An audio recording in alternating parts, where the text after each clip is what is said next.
2034 దాకా తెలంగాణ రాష్ట్రంలో కాంగ్రెస్ పార్టీ అధికారంలో ఉంటుందని ముఖ్యమంత్రి రేవంత్ రెడ్డి గారు ఒక పొలిటికల్ థియరీ చెప్తున్నారు.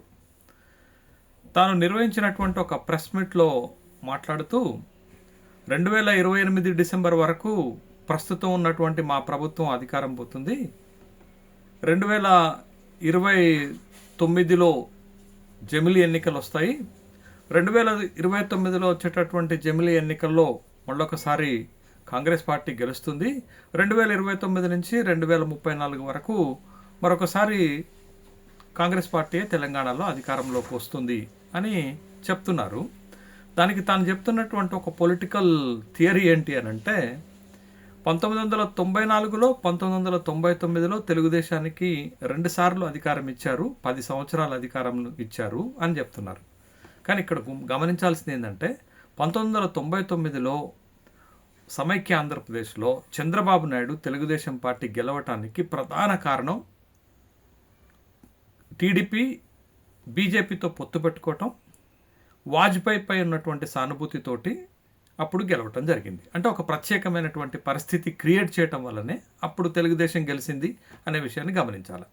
తర్వాత 2004, 2009లో కాంగ్రెస్ పార్టీ ఉమ్మడి ఆంధ్రప్రదేశ్లో విజయం సాధించింది. కాంగ్రెస్కు కూడా 10 సంవత్సరాలు అవకాశం కల్పించారు అని చెప్తున్నారు. కానీ ఇక్కడ గమనించాల్సిన విషయం ఏంటంటే 2009లో కాంగ్రెస్ పార్టీని రాజశేఖర్ రెడ్డి గారు ఒంటి చేత్తో గెలిపించుకొచ్చారు.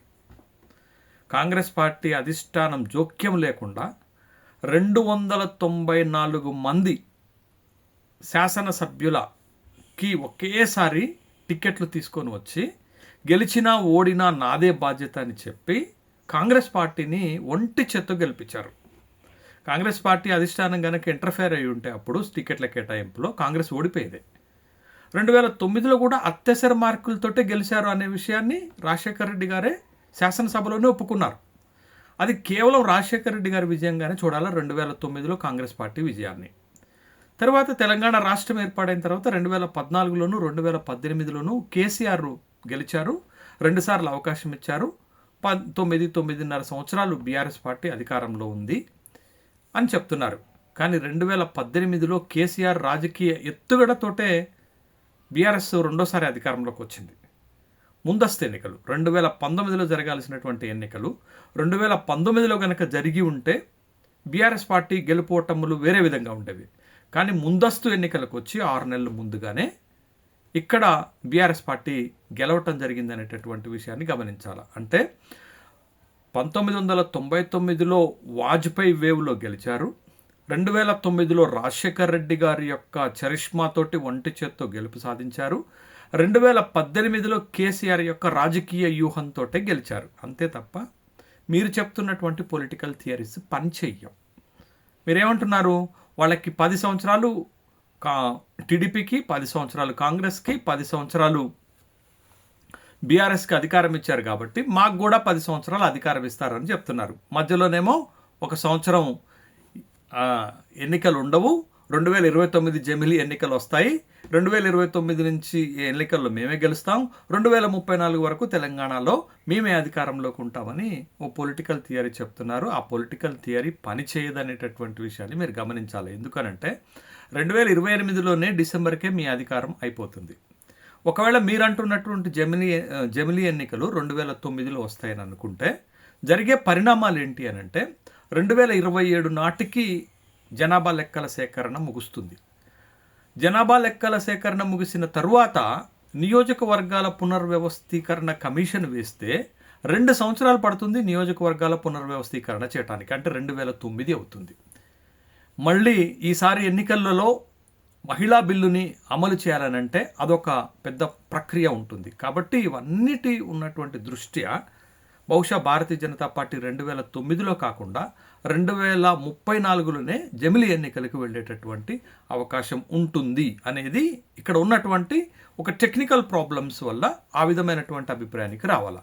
కానీ ముఖ్యమంత్రి గారు రేవంత్ రెడ్డి గారు చెప్తున్న పొలిటికల్ థియరీస్లో మాత్రం జరగదు అనేటటువంటిది. ఒకవేళ ముఖ్యమంత్రి గారు చెప్తుందే వాస్తవం అని అనుకుంటే ఎప్పుడైనా 10 సంవత్సరాలు వాళ్ళకి ఇచ్చారు కాబట్టి 10 సంవత్సరాలు వీళ్ళకి ఇచ్చారు కాబట్టి 10 సంవత్సరాలు ఇంకొకళ్ళకి ఇచ్చారు కాబట్టి 10 సంవత్సరాలు మాకు ఇస్తారనే థియరీ తప్పు అవుతుంది. ఎందుకనంటే అక్కడ ఒక ప్రత్యేకమైనటువంటి పరిస్థితి 2029లోనో 28లోనో నెలకొని ఉండాలా. మీరు ఈ 5 సంవత్సరాల్లో ప్రజలకు మంచి పాలన ఇచ్చి ఉండాలి.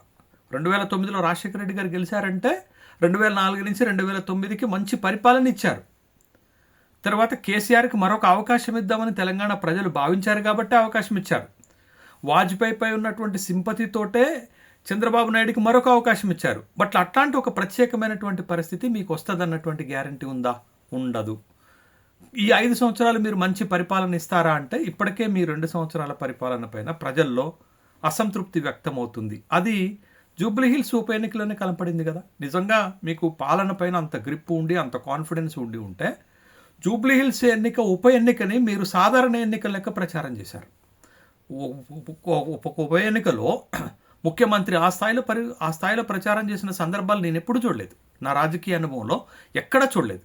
15 కార్నర్ మీటింగ్లు పెట్టారు, గల్లీ గల్లీ తిరిగారు. అంటే ప్రజలపైన మీ పాలన పైన మీకు నమ్మకం లేకుండా ప్రచారంతోటో లేకపోతే ప్రలోభాలతోటో గెలవాలనేటటువంటి ప్రయత్నం చేశారు. ఒక ఉప ఎన్నికకి ఇంత తిప్పలు పడితే రేపు సాధారణ ఎన్నికల్లో ఎలా విజయం సాధిస్తారు? కేసీఆర్ ప్రభుత్వం పైన తీవ్రమైన వ్యతిరేకత ఉన్న 2023లోనే మీ పార్టీ కాంగ్రెస్ పార్టీ అత్యవసర మార్కులతోటే కదా గెలిచింది. కేవలం 64 శాసనసభ స్థానాలతోటే గెలిచారు. మరి ఈ పరిస్థితి 2028లోను 29లోను ఉండదు కదా. మీ ప్రభుత్వం పైన ప్రజా వ్యతిరేకత ఉంటుంది.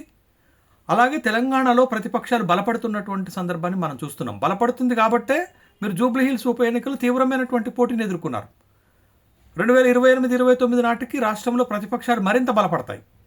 మీరు 2023లో గెలిచినప్పుడు మీరు సునాయాసంగా బీఆర్ఎస్ని కొట్టగలిగారు, బీఆర్ఎస్ని ఓడించగలిగారు. కానీ 2028లోను 29లోను మీరంటున్న ఎన్నికలు జరిగితే మీరు బలమైనటువంటి భారతీయ జనతా పార్టీని, బలమైనటువంటి బీఆర్ఎస్ని ఎదుర్కొని నిలబడాలి. మొదటిసారి 2028-29 ఎన్నికల్లో ముక్కోణ పోటీ తెలంగాణలో ఏర్పడేటటువంటి అవకాశం ఉంటుంది ఖచ్చితంగా. ఇప్పటి వరకు మీకు ముఖాముఖి పోటీలు ఎదురైతే 2014లో కానీ 2018లో కానీ 2023లో కానీ ముఖాముఖి పోటీలు ఏర్పడితే 2028లో ఆ పరిస్థితి ఉండదు, 2029లో ఆ పరిస్థితి ఉండదు. ఖచ్చితంగా త్రిముఖ పోటీని ఎదుర్కోవాల్సి ఉంటుంది. బలమైనటువంటి ప్రతిపక్షాలు ఎమర్జ్ అయ్యేటటువంటి అవకాశం ఉంటుంది. అప్పుడు ఎట్లా తట్టుకుంటారు? అప్పుడు ఎట్లా గెలుస్తారు? అంటే మీ థియరీస్ అనేవి ఏదో చెప్పుకోవటానికి పనికొస్తాయి తప్ప అవి వాస్తవ రూపం దాల్చవనేటటువంటి విషయాన్ని మనం గమనించాల్సినటువంటి అవసరం ఉంది.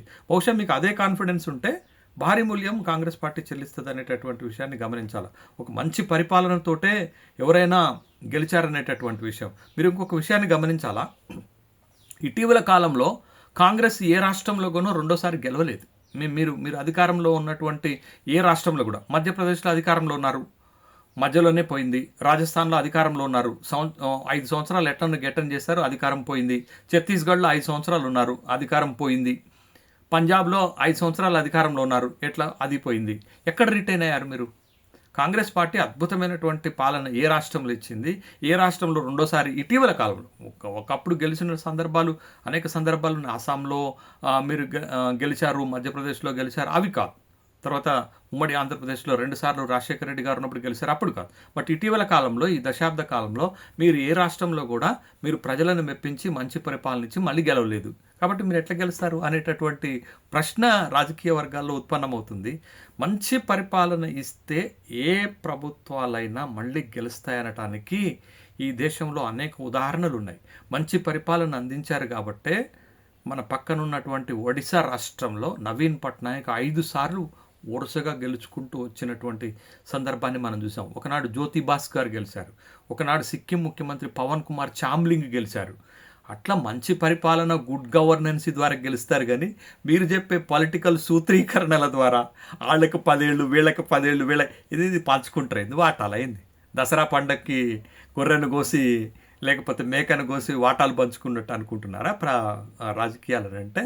కాబట్టి మీరు ఒక ముఖ్యమంత్రి స్థాయిలో ఉండి ఈ పొలిటికల్ సూత్రీకరణలు చేస్తున్నారంటే ప్రజలు నవ్వుకుంటున్నారనేటటువంటి విషయాన్ని కూడా మీరు గమనించాల్సినటువంటి అవసరం ఉంది. కాబట్టి మంచి పరిపాలన మీద దృష్టి పెట్టండి, మంచి పాలన మీద దృష్టి పెట్టండి. ఖచ్చితంగా ప్రజలు మీ పాలన మెచ్చితే మీకు 10 ఏళ్ళు ఏం కర్మ, నవీన్ పట్నాయక్ లేక 5 సంవత్సరాలు 5 పర్యాయాలు కూడా మీకు అవకాశం ఇచ్చేటటువంటిది ఉంటుంది. అట్లా కాకుండా ఈ పొలిటికల్ ఫినామినా, ఈ పొలిటికల్ థియరీస్ తోటి మళ్ళీ గెలవటం సాధ్యం కాదు. ముఖ్యంగా తెలంగాణ ప్రజలు చాలా డైనమిక్గా ఆలోచిస్తారనేటటువంటి విషయం అనేక సందర్భాల్లో రుజువైంది. అది మనకి అంత తెలివి తక్కువగా ఓటు చేస్తారనేటటువంటి విషయం కూడా మనం ఇక్కడ చెయ్యరనే విషయాన్ని కూడా మనం ఇక్కడ గమనించాలి. కాబట్టి 2034 దాకా మీరు అధికారంలో ఉండాలంటే గుడ్ గవర్నెన్స్తో సాధ్యమవుతుంది తప్ప మీరు చెప్పేటటువంటి పొలిటికల్ సూత్రీకరణలు, పొలిటికల్ థియరీస్ తోటి సాధ్యం కాదనే విషయాన్ని గమనించాలి. ఇప్పటికే 2 సంవత్సరాలు మీ దగ్గర నుంచి ఖర్చు అయిపోయింది. ఇంకొక 3 సంవత్సరాలు ఉంది. ఈ 3 సంవత్సరాల్లో మంచి పరిపాలన అంటే రాష్ట్ర అభివృద్ధి, మీరు చెప్పినటువంటి గ్యారంటీలు, డిక్లరేషన్లు, హామీలు అమలు చేసి సంక్షేమాన్ని కనుక అందించకపోతే ఈ ఒక్కసారికే కాంగ్రెస్ పార్టీకి అవకాశం తప్పిపోయేటటువంటి అవకాశం అయితే స్పష్టంగా కనపడుతుంది. కాబట్టి 2034 దాకా ఉంటామనేటటువంటి కలల ప్రపంచంలో నుంచి బయటపడి తెలంగాణ ప్రజలకి ఇచ్చినటువంటి హామీలను అమలు చేస్తూ మంచి పరిపాలన ఇస్తూ మరొకసారి గెలవటానికి మీరు, మీ పార్టీ, మీ జాతీయ పార్టీ ప్రయత్నం చేస్తుందని ఆశిద్దాం. నమస్కారం.